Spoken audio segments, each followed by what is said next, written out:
muito boa tarde para você que está aí juntinho com a gente. Depois da Santa Missa, eu sou sua companhia, você é a minha, pela próxima hora. No programa de hoje a gente vai falar sobre diversos assuntos, vamos mostrar as obras daqui a pouquinho para vocês também. Nosso artista da semana já está por aqui.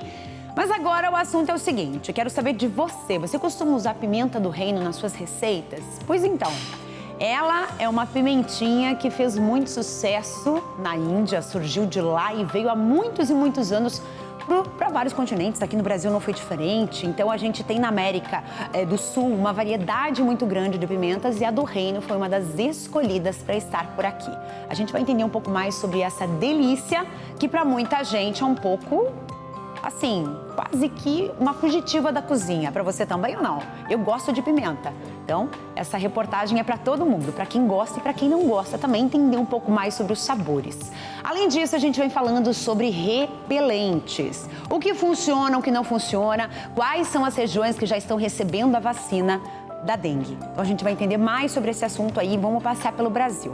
E pra gente começar o nosso programa de hoje, a gente vai para Juiz de Fora, em Minas Gerais.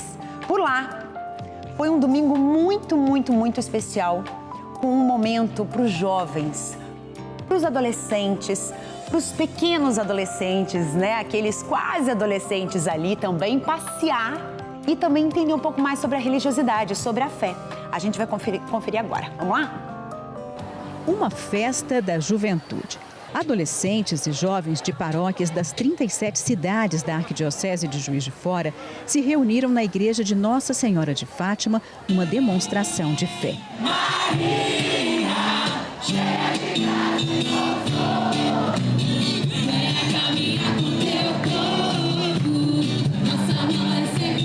É impossível não se contagiar com essa alegria que é própria da juventude, né? Nós vemos a Quaresma, que é esse tempo propício para esse retiro espiritual que nós vivemos. A gente vive essa experiência da subida também, junto com essa alegria da juventude. A 15ª edição da Via Sacra Jovem reuniu em torno de 8.000 pessoas. A cada ano, o tema abordado é diferente. Propriamente neste ano, a gente vem com o tema de Isaías 53, tomou sobre si nossas dores, por suas chagas fomos curados. Nessa certeza de que estamos falando do nosso projeto de salvação, que Deus tem para cada um de nós. Então, percorrendo os passos de Cristo, para com Ele chegarmos à glória. As caravanas acompanharam a missa celebrada pelo arcebispo de Juiz de Fora, Dom Gil Antônio Moreira. Ele destacou a importância de mobilizar a juventude e lembrou o tema da campanha da fraternidade. A Via Sacra não é apenas a campanha da fraternidade, é a Quaresma, é a caminhada com Cristo para a Páscoa. A campanha ajuda. O tema da campanha desse ano é Somos Todos Irmãos, né? Irmãos e irmãs. Para a gente celebrar essa fraternidade, esta união com Jesus, a gente reúne os jovens. Vem mais ou menos 4.000, 5.000 jovens cada ano, sobemos o Morro do Cristo. É muito importante isso, porque o jovem aprende, né? Experimenta caminhar na sua vida com Jesus. Via Sacra é uma meditação dos 14 pontos da vida de Cristo, o sofrimento, e a 15ª, que é a ressurreição. Então o jovem vai sendo, né, evangelizado nesse sentido de estar sempre com Cristo. É muito gratificante para o coração da gente de bispo ver que os jovens atendem o pedido, né? Vêm jovens de todo lado para fazer essa experiência de Via Sacra e também meditando o tema da campanha da fraternidade. Quem veio nas caravanas da região comemorou a união pela fé. Esse evento é muito importante para que a gente possa mostrar para o jovem que a igreja é viva, a igreja é alegre e que ele pode ser um jovem feliz, aproveitar, curtir, rezar junto com tantos outros iguais a ele. Está sendo uma experiência única participar aqui, acho que todo mundo está gostando. É a primeira vez, eu acho que a gente vem, tipo assim, todo mundo mesmo. Fizemos o máximo para estar aqui. A procissão deixou a igreja e seguiu pelas ruas do bairro Nossa Senhora de Fátima em direção ao Morro do Cristo. Pelo caminho, o grupo encontrou 15 esculturas em metal, lembrando as estações da Via Sacra. Em cada uma delas foi feita uma parada para orações e reflexão.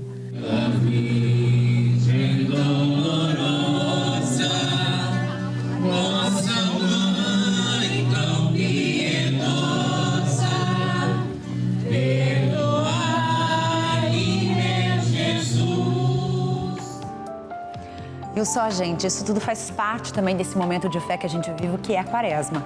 Bem, agora é o seguinte...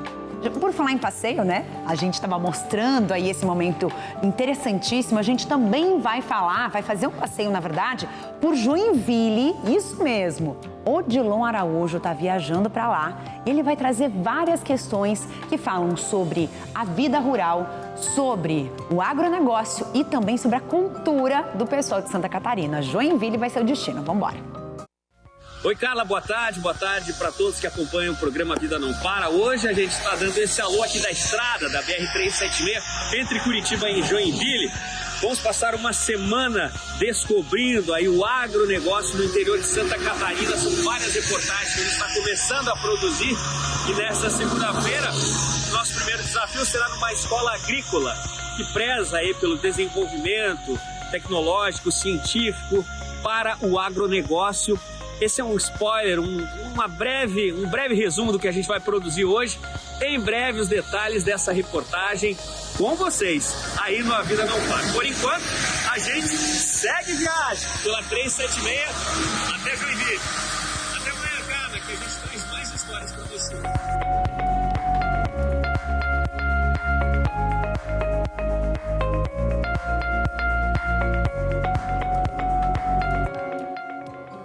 Até amanhã, Odilon. A gente espera você por aqui com essa reportagem especialíssima e outras tantas que ele vai trazer na bagagem.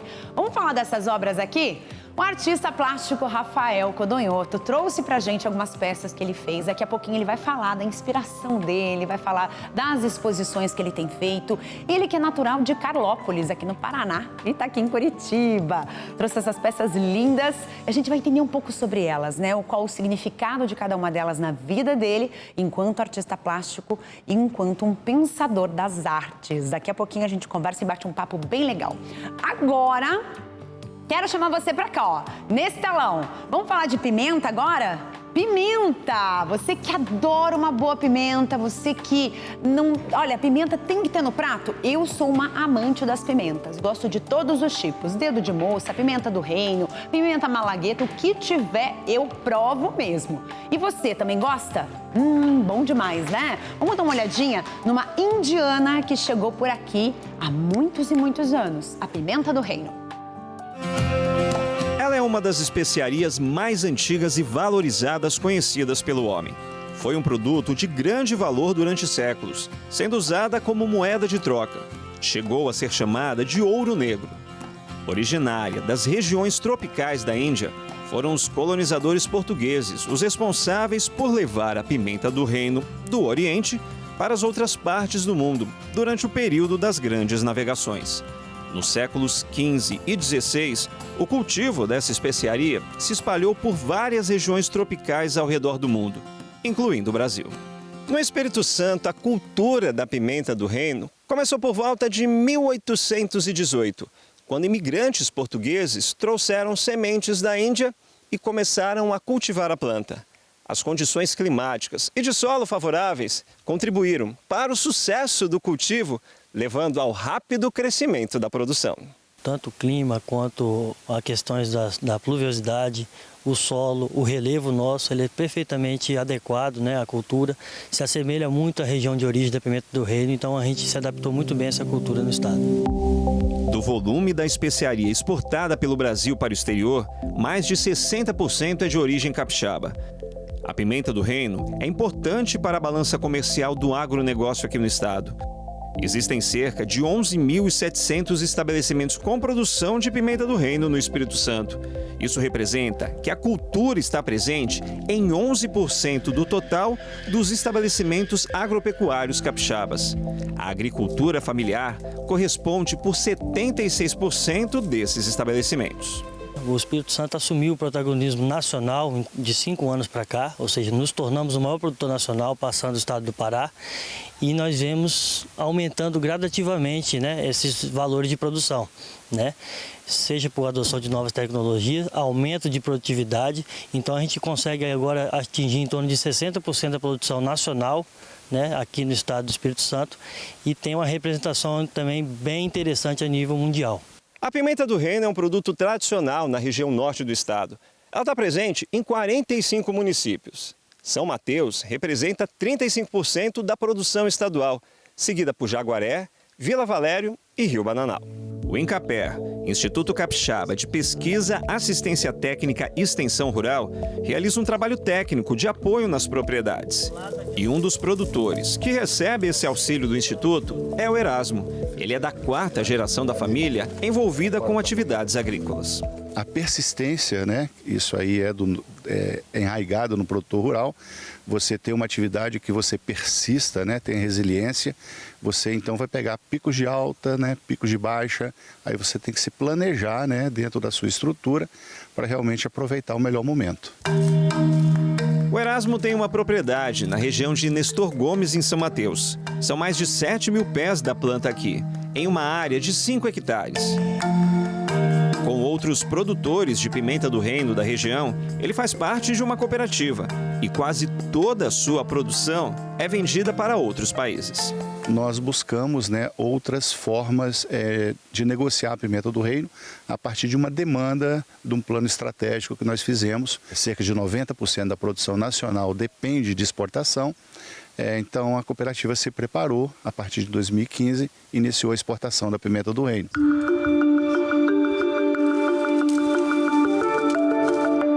Erasmo, depois que é feita a colheita, qual que é o próximo passo? Qual que é o próximo processo? Aqui no sítio Jacarandá a gente seca a pimenta toda desidratada ao sol. Então a gente faz a debulha, né, dessas espigas e espalha aqui no terreiro. Lavrar a terra, produzir, chegar aqui, colher essa coisa linda, maravilhosa, isso tempera a nossa vida, né?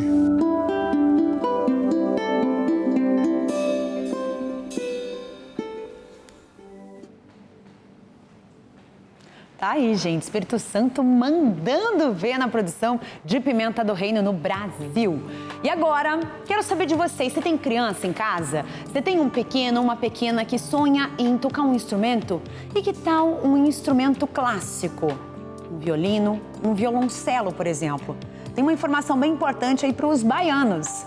O NEUGIBA, que são os Núcleos Estaduais de Orquestras Juvenis e Infantis da Bahia, estão abrindo 370 vagas gratuitas para ensinar as crianças a tocarem esses instrumentos clássicos. Vamos embora? Sara, de 12 anos, é a mais nova aluna dessa turma de contrabaixo no Núcleo Estadual de Orquestra Juvenil e Infantil da Bahia, o NEUGIBA, do Parque do Queimado, no bairro Liberdade, em Salvador. Apesar da pouca idade, já integra a 2ª maior orquestra da instituição, a Castro Alves. Eu acho que foi um grande avanço quando eu entrei na Orquestra Castro Alves. Eu avancei muito o repertório, acho que foi bem legal para minha experiência. Qual o sonho de Sara para o futuro? Eu acho que é conseguir tocar bem num lugar maior. Nestes 16 anos de existência, o NEUGIBA já atendeu mais de 20.000 crianças, adolescentes e jovens nos 13 núcleos espalhados pelo estado. Atualmente, 8.400 são beneficiados pelo programa, sendo 2.400 diretamente e 6.000 indiretamente através das ações de apoio e iniciativas musicais. A filha de Leane, a pequena Ana Júlia, de 9 anos, faz parte do coro há 3 anos. Depois que ela entrou para aqui, mudou tudo, porque é uma coisa que ela gosta de cantar desde pequenininha, desde os 3 anos. Ela sempre cantou e assim, é um grande aprendizado e uma oportunidade de crescimento, né? Porque ela quer continuar e é muito relevante, é muito importante. A gente está oferecendo cursos de praticamente tudo que a gente ensina, né? Então tem todos os instrumentos de orquestra, que são as famílias das cordas, os sopros, metais e madeiras, percussão. Também tem canto coral e tem iniciação musical para os pequenininhos. São 370 vagas gratuitas em Salvador, Lauro de Freitas, na região metropolitana, e nas cidades de Feira de Santana, Teixeira de Freitas, Jequié e Vitória da Conquista. Podem se inscrever crianças a partir de 6 anos e adolescentes de até 17 anos. Nesse momento a gente está fazendo uma pré-inscrição que ela é feita de forma online. Então no site do Neugibá e nas redes sociais tem esse link que vai levar a pessoa até o seu núcleo de preferência. E aí dentro desse formulário já tem quais são as vagas, os turnos, os dias, a faixa etária. Todas as informações estão disponíveis online. Eliel chegou ao programa em 2020 depois de passar em uma seleção para tocar trombone. Hoje, integrante da Orquestra Neugibá, a principal do núcleo, já subiu alguns degraus e sonha alçar novos voos. Qual o futuro de Eliel?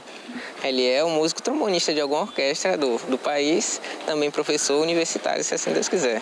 Se a gente começa num polo pequeno, se a gente começa no estado, a gente pode ir para todos os lugares que a gente deseja e almeja, sabendo que a gente tem muitas possibilidades também quando a gente se dedica, quando a gente realmente se empenha a fazer. E aqui, através da multiplicação também, esses alunos estão ensinando outros alunos a também terem a oportunidade, se eles quiserem, a traçar esses caminhos incríveis que a música pode proporcionar. O programa, que foi inspirado no El Sistema da Venezuela e trazido para a Bahia pelo pianista Ricardo Castro, é apoiado pelo governo do estado da Bahia.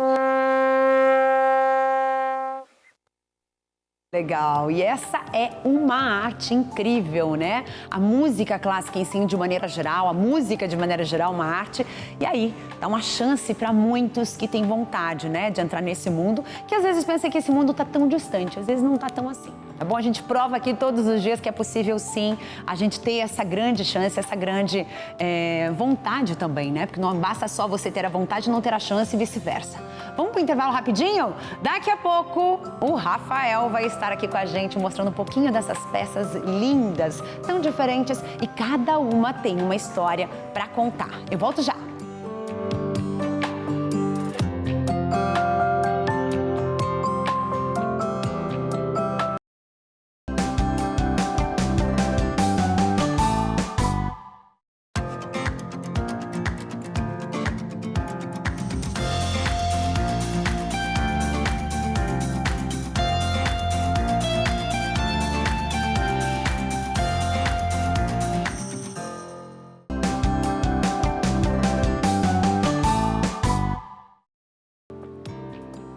Muito bem, estamos de volta agora com ele, o Rafael Codonhoto, que é de Carlópolis, no Paraná, no interior daqui do nosso estado, mas veio para Curitiba bem pequenininho. Tudo bem? Boa tarde, bem-vindo. Boa tarde, obrigado pelo convite.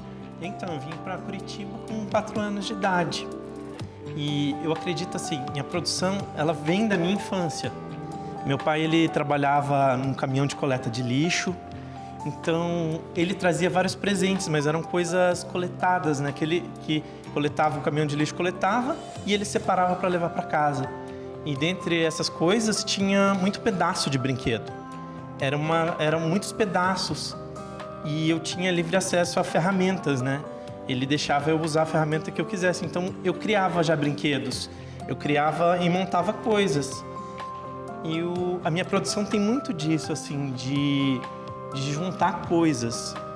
Eu fiz a faculdade e nos caminhos da faculdade eu juntava tecido de guarda-chuva, eu juntava coisas pequenas, troféus e montava coisas. Dentro da faculdade, que foi que eu estudei pintura, eu aprendi a pintura e eu acabei usando a cor em tudo que eu fazia. Mas a parte da coleta das coisas do caminho eu nunca abandonei, assim.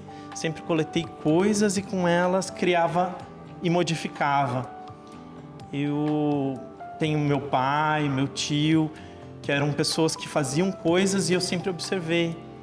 E eu precisava aprender formas de fazer essas coisas, como juntar materiais um ao outro. Então, quando eu era pequeno, também eu aprendi a costurar. E a costura, ela vem junto na minha produção desde essa fase da infância. Eu aprendi a costurar e com isso eu fui me ligando a pessoas que tinham coisas com bordado. E tem várias peças. Essa que está aqui do nosso lado, por exemplo, essa que vocês estão vendo aí dos bichinhos, mas essa daqui, ó, ela é toda costurada e bordada aqui, né? Você fez toda uma costura, uma trama que foi envolvendo, né, essa composição. Então, eu vi que várias peças aqui, elas têm essa questão do crochê, aquela grandona que está ali embaixo, que a estrutura dela é de ferro, aquilo ali são toalhinhas. São toalhas. Então, meu trabalho ele também traz muito isso, assim, das coletas dos lugares, né? E acredito que uma senhora, uma pessoa quando faz um crochê, ela tá ali fazendo uma meditação naquele momento, né? E pensando em coisas da vida dela.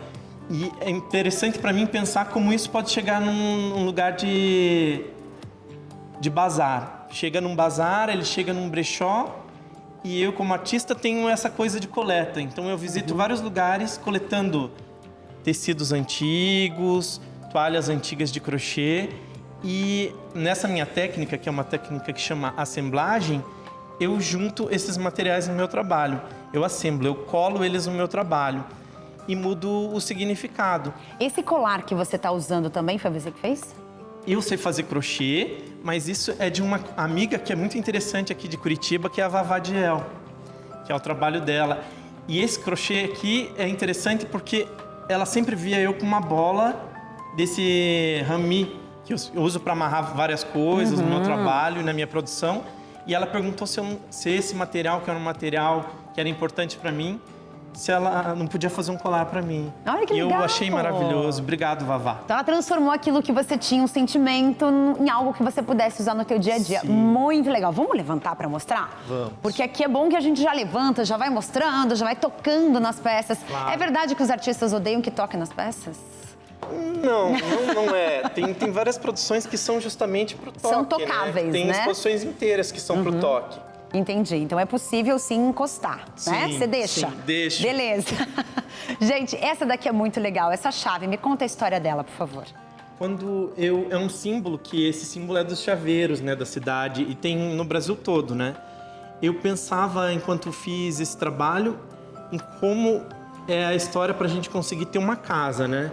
Que tudo é construído aos pedacinhos. São ligações que a gente vai fazendo e vai construindo até você ter esse símbolo, que é um símbolo muito forte, que é de você abrir as possibilidades para um lar novo, das portas que você tem que abrir durante os processos da vida, de tudo que a gente tem que ir abrindo, né? E aqui são muitas mãos, muitos pedaços de madeira pintados. Isso daqui me lembra muito as laterais das camas antigas de madeira, é isso mesmo? Sim. Aquelas beliches também, né, que tinham, aquelas mais clássicas, assim? Sim. Então, tem uma coisa interessante aqui, porque quando eu fui convidado para uma exposição que chama Corpo na Linha de Borda, que foi aqui em Curitiba, no Museu do Portão, e eu tive que criar um projeto. E eu pensava assim, eu vou fazer, então, um agradecimento à mão do artista, que é esse trabalho que está aqui embaixo, que é essa série aqui, que são 20 mãos dessas grandes. E eu usei para fazer a base dela madeiras que eu coletava na cidade, que tem um banco que fica embaixo de cada mão dessa. E esse foi um trabalho que a gente tinha que fazer um trabalho também com esse mesmo tema de mão para vitrine. Essa exposição, ela foi um projeto pré-pandemia. Então, quando eu comecei a fazer, eu estava com o pensamento dos ex-votos, né, de agradecimento, que é uma coisa popular no Brasil todo, né, do agradecimento por um milagre. E eu comecei a fazer com um troféu e fazendo essa mão com tecidos que eu coletava de brechós da cidade, ou que eu ganhava esses tecidos das pessoas, e eu modelava essas mãos. No começo elas saíram mãos bem perfeitas, mas quando foi fluindo esse trabalho, aconteceu um fenômeno que foi a pandemia. A pandemia trouxe um símbolo que eu já estava trabalhando, ficou mais forte ainda, porque era como eu não podia tocar. Porque a mesma mão que construía as coisas era a mão que contaminava e matava as pessoas. Então, eu já tinha feito essa série e não podia abandonar essa série, né? Porque ela já ia ser para exposição. Aí você foi dando continuidade, né? E Continuei. olha, ele trouxe várias peças interessantes aqui pra gente, inclusive mais do que essas que vocês estão vendo. A gente vai trocando conforme essa semana vai passando. Eu quero te agradecer demais, Rafael, parabenizar pelo teu trabalho, que é de uma delicadeza, de um entendimento sobre as obras de arte do dia a dia, né? Sejam os bordados, seja o crochê, seja o tecido, seja o ferro, seja a madeira. E muitíssimo obrigada por estar aqui conosco e nos presentear com essas peças, viu? Olha, eu que agradeço muito. Eu penso que todo o material já está aqui. A gente pode usar a maioria das coisas que estão aqui e ressignificar. Colocar valores de memória, de impregnação. Isso é muito bom, né? Coisas que a gente vai podendo colocar pra frente, né? Obrigado. Olha, e eu vou aproveitar, já que a gente já tá aqui no programa junto, você vai assistir uma reportagem junto comigo, mas já quero te agradecer desde já e tá preparado para deixar uma semana aqui, né? Claro, maravilha. Claro.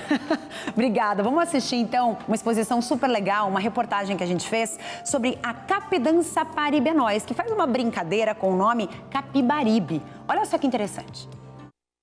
Uma serpente gigante que emerge das águas e na sua grandeza nos revela um dos símbolos mais icônicos de Pernambuco, o Rio Capibaribe. A exposição Capidança Baribenóis é uma obra de arte produzida pelo artista carioca Ernesto Neto. Ela venera o tão icônico Rio Capibaribe, que é central para a cultura de Pernambuco. No centro da obra está uma escultura em tecido com quase 50 metros. É Capidança Baribenóis, que é um nome sonoro, e quando a gente lê é difícil de dizer, mas quando a gente escuta, que foi uma música também dos processos de performance, de rituais e tal, que fazem parte dessa obra. E aí Ernesto Neto cantava assim, Capidança Baribenóis, Capidança Baribenóis. Então, assim, é um neologismo, é um trocadilho que ele faz com Capibaribe, com dança e com nós, uma ideia de coletivo. Então, é uma exposição que é única, né, na cidade. Ela envolve muitas pessoas, não só, mas também muitas formas de adentrar dentro dela e senti-la, né? Formas visuais, a gente pode dizer táteis, sensoriais, olfativas e também auditivas, porque ela também é uma exposição percussiva. A obra está em exibição no galpão do Ambiente Estádio, que reabre para abrigar exposições após quase 20 anos fechado. Essa escultura feita de ar e de movimento, ela também é preenchida com quase 200 quilos de folhas secas que foram retiradas aqui dessa região ou de bairros próximos da oficina, né, mas principalmente da oficina. E além disso, é uma escultura que tem 47 metros. Ela é grande, ela ocupa esse espaço aqui de quase 1.000 metros quadrados do estádio, que é um espaço que está sendo reinaugurado com a obra de um outro artista. É um momento inédito para a oficina Francisco Brenan, desde novembro, né, que a gente abriu aqui com um grande rito, com uma grande festa, que teve participação do Maracatu Real da Várzea, tocando maracatu, obviamente, e com coco de duas, com duas mulheres. Grupo Rivas, que era um grupo formado por alunos da Federal Estudantes de Dança, e também com o Rodrigo Scofield, que fez a direção musical, né, que é professor de Ernesto Neto, que ele também é um aprendiz da percussão no Rio de Janeiro. E aí também de Águida Moura, que é uma artista de Santa Cruz de Capibaribe, onde o Rio Capibaribe passa também. Então, foi uma obra que teve a participação não só de artistas, mas também do público, né, no envolvimento dos rituais. A exposição Capidança Baribenóis fica em cartaz até outubro de 2024, na oficina Francisco Brenan, na rua Diogo de Vasconcelos, sem número, Várzea, Recife. Muito legal. E como o Rafael falou, né, pra gente agora há pouco, tem exposições, tem obras que são feitas para você tocar, que é o caso dessa Capidança Baribenóis. Muito legal. Agora é o seguinte, deixa eu te fazer uma pergunta. A parte fiscal da tua vida, você controla? Puxa vida! Esse assunto é para contador só. Não é, não. Existe algo chamado educação fiscal. E quem vai contar pra gente como funciona isso é a Roberta Veras, que está aqui comigo. Vamos lá. Ela que é voluntária do Conselho Federal de Contabilidade. Ela faz parte, ela é contadora e membro da Comissão Nacional. Tudo bem, querida Roberta? Bem-vinda. Roberta, me diz uma coisa. Se o Brasil não fosse um país com tantos impostos, a gente ia precisar da educação fiscal mesmo assim? Ela deveria fazer parte da nossa educação? Sim, eu acredito que sim, porque a gente precisa da educação fiscal, da educação financeira, como uma forma de nós sabermos realmente como lidar com o dinheiro. Porque isso tudo é muito importante, mas antes de tudo, Carla, eu gostaria de agradecer a você, em nome do Conselho Federal de Contabilidade, agradecer a todos os telespectadores do Brasil por confiar no nosso trabalho e estamos aqui para poder contribuir um pouquinho com uma matéria tão importante para a nossa sociedade. Isso é muito legal a gente falar, porque muitas vezes você pensa, não, educação financeira é uma coisa que se aprende na fase adulta. Isso deveria ser ensinado nas escolas, por exemplo, Roberta, para os adolescentes, para os pré-adolescentes poderem entender como isso funciona na vida, porque ela está muito atrelada à educação econômica, né? Então, nós temos aí a educação financeira e nós temos a educação fiscal. O que acontece? Hoje, algumas escolas, falando de educação financeira, já ensinam na grade curricular o tema, muitas vezes inserido em matemática, inserido em português, de uma forma muito lúdica, porque tem escolas que lá na fase dos 5, 6 anos, elas já começam a introduzir, porque entenderam que se você tiver essa educação financeira, você vai ser realmente, de fato, um adulto mais planejado. E aí, a educação fiscal, ela vem também, né, como um conjunto de ações educativas que vão possibilitar essa função econômica dos tributos. Porque, Carla, se você parar para pensar, nós falamos de tributos em tudo na nossa vida. Se você compra, tem tributo. No teu salário, é descontado o tributo. Se você tem uma empresa, você recolhe tributos. Então, é algo que realmente nós, né, como sociedade, como população, precisamos entender. É lógico que existem vários tipos de entendimento. Algo mais técnico, quando a gente fala que é um contador que está fazendo o trabalho do seu cliente, mas um empresário, e aqui eu gostaria de chamar a atenção para os empresários, para aquelas pessoas que vão empreender, ou nós, pessoas físicas, como é importante nós entendermos sobre educação fiscal. Por quê? Porque quando a gente entende, nós vamos ter a consciência exatamente do que nós estamos pagando, do que a gente não vai pagar em duplicidade, do que poderiam enganar a gente. Eu vou te dar um exemplo. Eu sou formada em contabilidade, né? Antes de ser contadora, eu também já era empresária, sou ex-franqueada do Boticário. E foi muito importante, como empresária, eu saber sobre tributos, porque eu conseguia, né, trabalhar junto com o contador e entender melhor como era a aplicação na hora de eu pagar lá os meus tributos, sejam eles federais, estaduais, quanto municipal. Então, é algo que realmente nós precisamos entender para que seja um facilitador. E aí a educação financeira vem completa, Carla, isso de uma maneira magnífica. Por quê? Porque ela vai te orientar como administrar esse dinheiro. E uma pessoa que ela é educada financeiramente, ela vai saber como economizar, como eliminar qualquer desperdício. Então, você entende que é uma coisa que uma complementa a outra? Perfeito. Eu entendo do que é o tributo e eu vou ser uma pessoa que eu vou saber me planejar melhor, eu vou saber me organizar melhor. E eu completo dizendo que educação financeira é diferente de finanças pessoais. Acho bem interessante a gente falar nisso, porque finanças pessoais já leva mais para o lado do quê? De eu saber organizar numa planilha, o lado mais exato da coisa. Isso é muito legal, porque eu, por exemplo, não sou uma pessoa tão organizada assim, tá? Parece, mas não sou. Então, quando você consegue ter essa educação, você consegue o entendimento e isso faz com que você se organize melhor, né? Isso é muito legal. Roberta, você vai ter que voltar mais vezes pra gente falar mais sobre esses assuntos, organizar nossa vida financeira também. Quero te agradecer imensamente, um beijo no seu coração e quando estiver em Curitiba, Obrigada. venha pessoalmente aqui ao nosso estúdio, tá bom? Vou sim, obrigada, é uma honra e contem comigo com o que eu puder ajudar sobre educação financeira e empreendedorismo, estamos aqui para servir. Tá Gratidão bom. a todos os telespectadores do Brasil. Obrigada, querida, um beijo. Intervalo rapidinho, sabe por quê? Porque a gente volta já com muito mais para você. Então, um minutinho, rápido, eu volto já.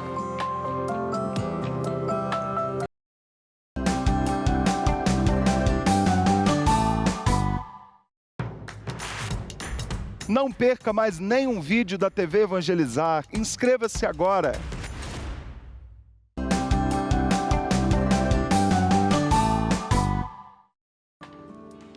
Você já teve DORT?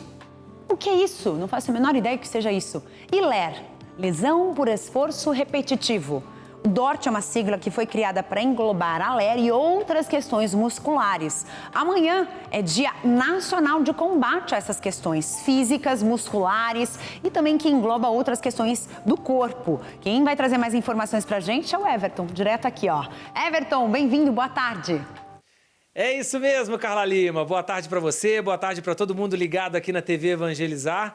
Ó, quarta-feira a gente tem uma data importante de conscientização para quem tem aquelas lesões de esforço repetitivo no trabalho, né, gente? Então, ó, você que está aí em casa, a gente está produzindo uma super reportagem aqui com o doutor Fabiano Kupzik. Boa tarde, doutor, tudo bem? Boa tarde, não percam essa reportagem, muito importante a orientação para a população. Isso mesmo, gente. Então, fica ligadinho então aqui na TV Evangelizar. A vida não para depois da missa do meio-dia. Informação importante para você. É com vocês aí no estúdio. Tá bom, Everton, muito obrigada. Agora vamos falar um pouquinho sobre a questão dos repelentes, né? A gente vem falando sobre esse assunto há bastante tempo e a gente vai trazer algumas informações aqui no telão para vocês.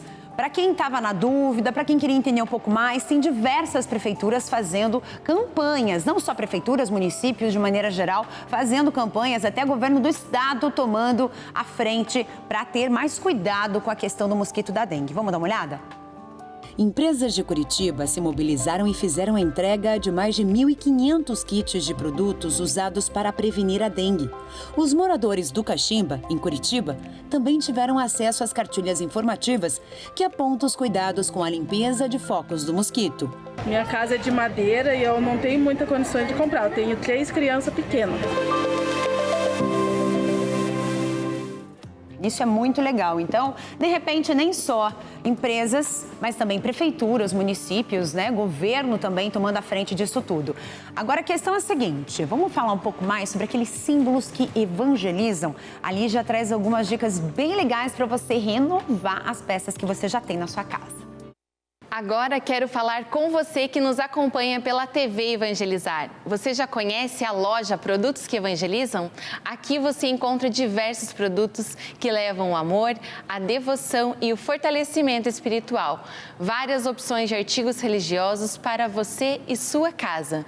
Neste mês de janeiro, estamos com lançamentos especiais inspirados em 2 homens que dedicaram suas vidas à oração e à obediência a Deus. São José, nosso protetor, e São Pio de Pietrelcina, nosso intercessor. Agora, dá uma olhada nesses produtos que selecionamos. Vários modelos de terços, imagens, capelas, adornos, suporte para a Bíblia e muito mais. Não deixe de conferir também nossa linha de vestuário com modelos masculino, feminino e infantil. Modelos belíssimos como essa com a manga princesa. Super linda e versátil para você usar em diversas ocasiões. Temos também a linha infantil com terços, livros, capelinhas e o lançamento especial de volta às aulas com itens escolares com a devoção de Jesus às Santas Chagas Baby. Todos esses produtos e muito mais você encontra na loja virtual da Produtos que Evangelizam, em nossas lojas físicas de Curitiba e Fortaleza e também com nossos revendedores e lojistas parceiros de todo o Brasil. E você sabe, tudo isso porque evangelizar é preciso. Muito legal. Então, tá aí a dica para quem, de repente, quer saber mais. Você também pode ser um revendedor desses produtos por todo o Brasil. Às vezes não tem na tua região, na tua cidade, então você pode tomar frente disso também, tá bom? Agora é o seguinte, o Paraná tá recebendo, gente, vacinas da dengue. E essas vacinas vão começar a ir para algumas regiões, entre Londrina, Maringá. Então, para você que queria saber um pouco mais sobre essa ampliação da vacinação, aqui no Paraná já começou em alguns municípios e na tua região você também já tem mais informações através do site do Ministério da Saúde. Vamos confirmar aqui para o Paraná? Vamos ver?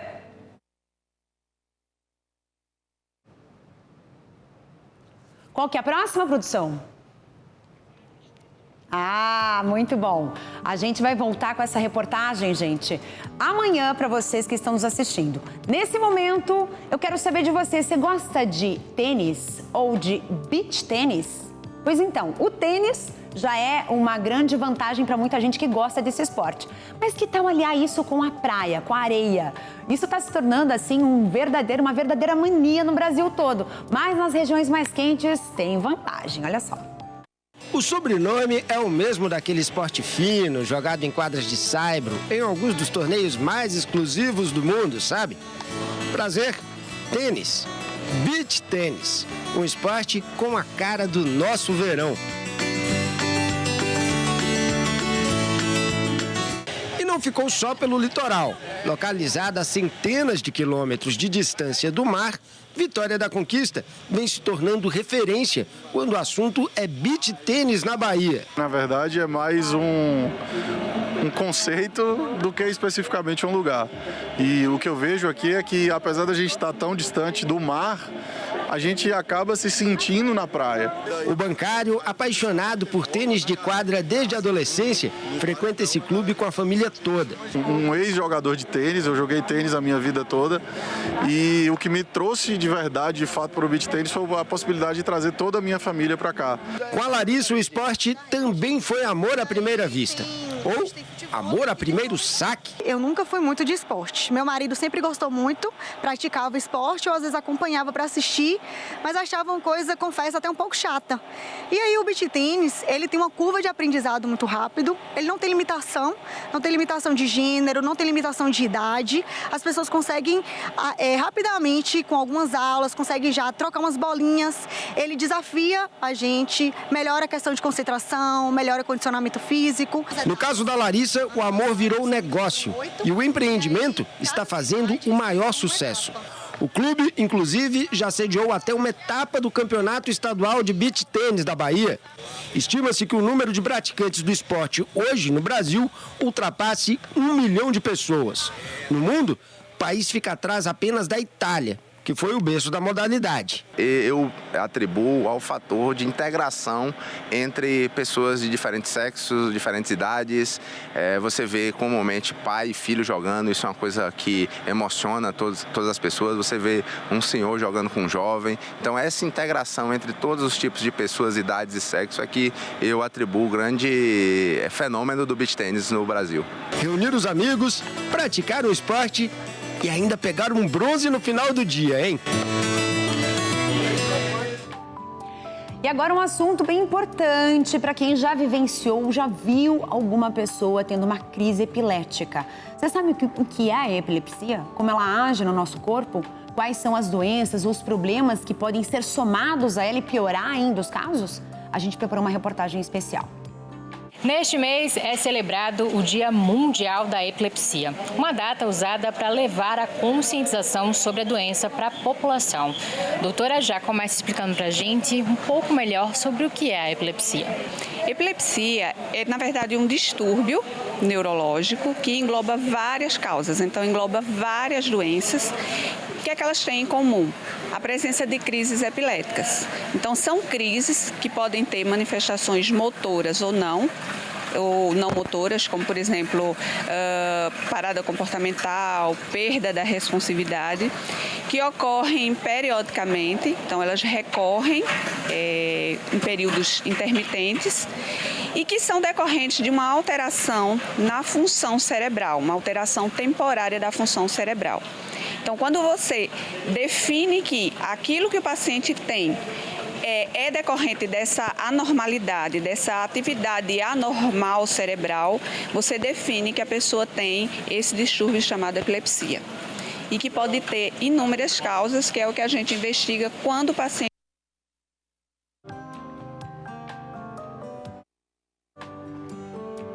Neste mês é celebrado o Dia Mundial da Epilepsia, uma data usada para levar a conscientização sobre a doença para a população. A doutora já começa explicando para a gente um pouco melhor sobre o que é a epilepsia. Epilepsia é, na verdade, um distúrbio neurológico que engloba várias causas, então engloba várias doenças. O que é que elas têm em comum? A presença de crises epiléticas. Então, são crises que podem ter manifestações motoras ou não motoras, como, por exemplo, parada comportamental, perda da responsividade, que que ocorrem periodicamente, então elas recorrem em períodos intermitentes e que são decorrentes de uma alteração na função cerebral, uma alteração temporária da função cerebral. Então, quando você define que aquilo que o paciente tem é decorrente dessa anormalidade, dessa atividade anormal cerebral, você define que a pessoa tem esse distúrbio chamado epilepsia. E que pode ter inúmeras causas, que é o que a gente investiga quando o paciente nos procura com essa queixa. Doutora, essa doença ela pode aparecer em qualquer fase da vida ou ela é mais ligada à infância ou à fase adulta? De que forma ela se apresenta? A epilepsia pode apresentar-se em qualquer idade, em qualquer faixa etária, em qualquer classe social, em qualquer etnia, em qualquer região geográfica do globo. Então, ela é uma doença ou um distúrbio, digamos assim, extremamente democrático, pode atingir qualquer pessoa. Mas existem, sim, 2 picos de incidência: a infância e geralmente a terceira idade, os idosos. Na infância, a gente vai ter principalmente causas genéticas familiares e, em países em desenvolvimento, causas ligadas à saúde materno-infantil, então a assistência ao parto, por exemplo. Doutora, esse distúrbio, né, ele tem tratamento, há cura para a epilepsia? Então, tem tratamento. Quem tem epilepsia é como quem tem diabetes ou hipertensão. Ele tem que tomar uma medicação controlada de uso regular. 70% das pessoas que convivem com a epilepsia, a gente chama pessoas que convivem com a epilepsia, porque é um distúrbio crônico. Então, até 70% das pessoas, elas têm controle das crises com o uso do tratamento. Apenas 30% a gente chama de epilepsias farmacorresistentes, que aí podem exigir mais de uma medicação ou até procedimentos cirúrgicos, dietas especiais. Mas até 70% controla com a medicação. Então, se você já presenciou alguém da sua família, ou uma criança, por exemplo, tendo uma crise epilética, você tem que procurar ajuda. Procure especialistas para fazer esse tratamento o quanto antes. Para que, como a doutora disse, né, não tenha um problema muito maior na fase adulta e ainda pior na terceira idade, né, com os idosos. Agora é o seguinte, para você que está nos assistindo aqui, você tem uma noção da importância de uma concessionária no cuidado das estradas por todo esse país? A gente foi descobrir um pouco mais essa informação com o Lucas Marconsoni, olha só. Oi, Carla, muito boa tarde para você e a todos que estão nos acompanhando. Nós estamos aqui no prédio da Secretaria de Infraestrutura e Logística aqui do Estado do Paraná, também o prédio do DR, Departamento de Estradas e Rodagens. Este evento vai dar o início às operações das 2 concessionárias que irão administrar o lote 1 e 2 das rodovias aqui do Estado do Paraná. Essas concessionárias, né, entraram no leilão ali no ano passado e acabaram vencendo a EPR Litoral Pioneiro e também a Via Araucária. São as 2 empresas que ganharam esse leilão e vão, a partir de agora, então, administrar essas rodovias. São mais de 1.000 quilômetros de rodovias aqui no Paraná, que cortam o nosso Paraná litoral e também o norte pioneiro do nosso estado. Quem passou pelas rodovias e viu as péssimas condições que estava também sem pedágio, né? Os pedágios estavam liberados. A partir de agora, voltam os pedágios e também voltam as obras de manutenção das rodovias. Enfim, são mais de 50 bilhões que serão investidos em obras de infraestrutura e manutenção. Notícia boa para a gente que mora aqui no estado do Paraná e também para quem passa pelo estado do Paraná, rodovias mais seguras e também com bastante obras, né, Carla? Volto com você. Tá certo, Lucas. Muito obrigada pelas informações. Agora a gente vai fazer uma viagem no tempo. A gente vai fazer uma viagem há muitos e muitos e muitos anos atrás. A gente vai descobrir a história de um dos faraós mais emblemáticos da história do Egito. Vamos embora com Alexandre Gimenez lá para São Paulo. Alô você! Forte abraço, Carla Lima, toda a galera ligadinha aí no A Vida Não Para. Pessoal, tô com a história da mistura do Brasil com o Egito, hein? Vamos falar muito sobre isso. Que exposição fantástica! Se você ainda não teve os primeiros contatos aí com realidade virtual, principalmente com metaverso, esse é o lugar, uma exposição focada a Tutankhamon, né? Talvez o mais emblemático faraó de todos os tempos. Tô aqui com o Moacir Bourguignon Moa, que é o responsável direto aí pela exposição do Tutankhamon. E uma coisa que chamou a atenção mesmo é essa revolução tecnológica que a gente encontrou aqui. Boa tarde, Moa. Boa tarde, tudo bem, pessoal? Boa tarde, família. Vamos lá. Aqui nós trouxemos uma experiência inusitada, né, para as pessoas. Mais do que uma exposição, nós trazemos para as famílias um pouco de informação sobre o Egito, réplicas de peças que estão aqui para que as pessoas possam ter a proximidade e conseguir entender, né, o que foi a descoberta da tumba de Tutankhamon.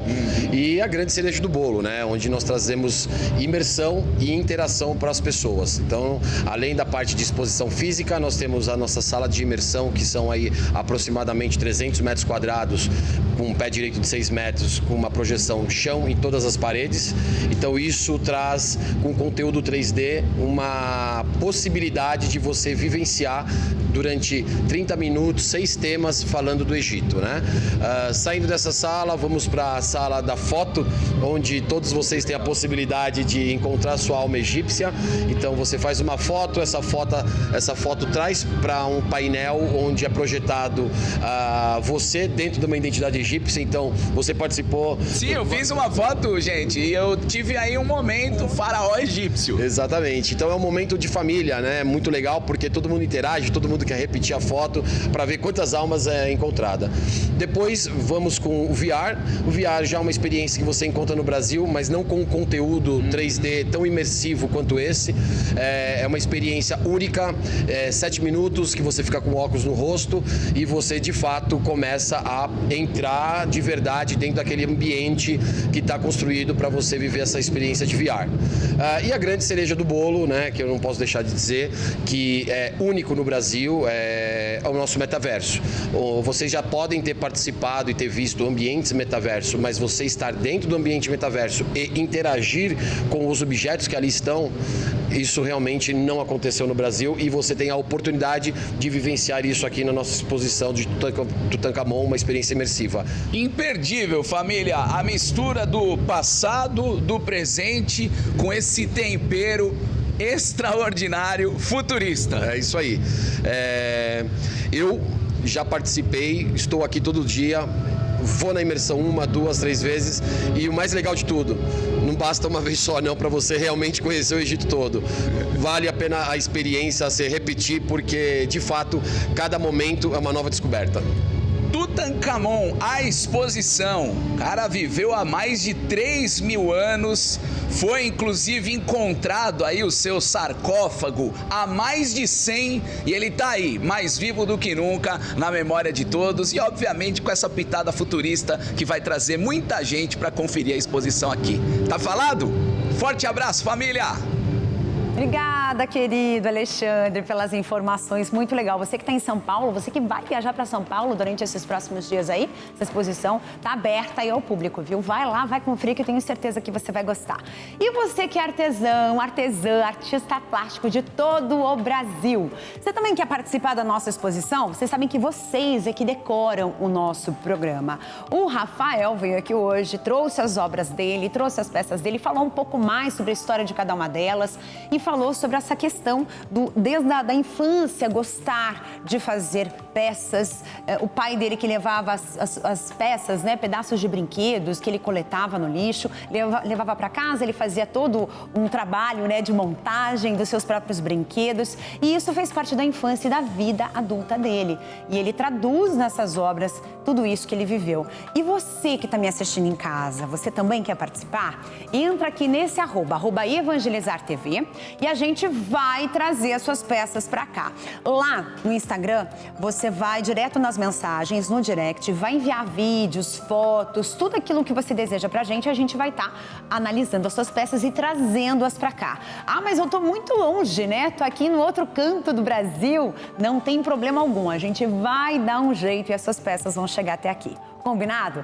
Gente, quero agradecer demais a presença de vocês hoje aqui. O programa tá no finalzinho. Dizer para vocês que tá só no comecinho da semana. Te desejar uma semana abençoadíssima, cheia de boas novas e de muitas coisas boas mesmo. E mais uma semana para você fazer igual semana passada, se deu tudo certo, ou fazer diferente. É bom, né? A gente ter mais chances e todos os dias de fazer melhor aquilo que Deus nos entrega. Então, um beijo grande para você, a gente se vê.